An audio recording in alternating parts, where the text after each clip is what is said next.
السلام علیکم۔ مانگو اسی سے جو دیتا ہے خوشی سے اور کہتا نہیں کسی سے۔ جب نصیب لکھنے والا اللہ ہے تو پھر دنیا والوں سے ڈر کیسا۔ اللہ تو تمہاری یقین کی یہ انتہا دیکھ کر خوش ہوتا ہے۔ جب یقین کی ڈور اللہ پر چھوڑتے ہو وہ اپنے بندے کو رسوا نہیں کرتا۔ جو ہو رہا ہے اسے ہونے دو، کیونکہ رب نے تم سے بہتر تمہارے لیے سوچا ہے۔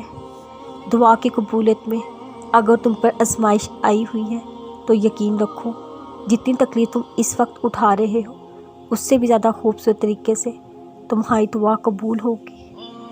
دل چھوٹا مت کریں، وہ رب دیکھ رہا ہے، سن بھی رہا ہے، ہماری خاموشی میں چھپے درد تک کو بھی جانتا ہے۔ بس یقین رکھو اس پر، وہ جواب دے گا، ضرور دے گا۔ اللہ راضی ہو جائے تو مقدر بدل دے، دیر نہیں لگتی۔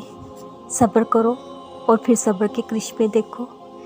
ہر مسکراہٹ کے پیچھے صبر کی کہانی ہوتی ہے۔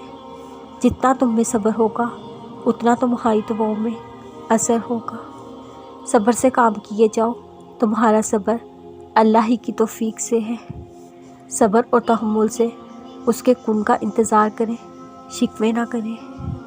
اس کن کا انتظار کیجیے جس کے بعد ناممکن الفاظ کی گنجائش نہ رہے۔ ہمیں اسی سے ڈرنا چاہیے جس کے ہاتھ میں ہے ہماری تقدیر کا قلم۔ ہماری تقدیر کا قلم لوگوں کے لیے نہیں، اللہ کے ہاتھ میں ہے۔ جیسا سوچو گے ویسا بنو گے، تمہارے حالات ہی تمہاری تقدیر ہے۔ آپ کی اچھی سوچ ہی آپ کے شاندار مستقبل کی ضمانت ہے۔ ایک اللہ کا ہی سہارا ہے، ورنہ کون ہے ہمارا۔ تہجد تمہیں اللہ کے قریب کرنے کا ذریعہ ہے۔ تہجد تو اللہ کو حال دل سنانے کا بہترین ذریعہ ہے۔ تہجد اللہ پاک کے قرب حاصل کرنے کا بہترین ذریعہ ہے۔ اللہ پاک سے راز و نیاز کی باتیں کرنے کا بہترین ذریعہ ہے۔ جس کو لگ جائے ایک بار تہجد کی لگن، پھر اسے اپنے رب سے ملاقات کی لگن لگ جاتی ہے۔ تہجد کے لیے تو 7 آسمانوں کے پردے اٹھا دیے جاتے ہیں۔ پھر اللہ ایسے موج سے کرتا ہے جو کبھی زمین والوں نے دیکھے اور نہ آسمان والوں نے۔ اللہ کے ہاں مقام صرف دل کی کیفیت کا ہے۔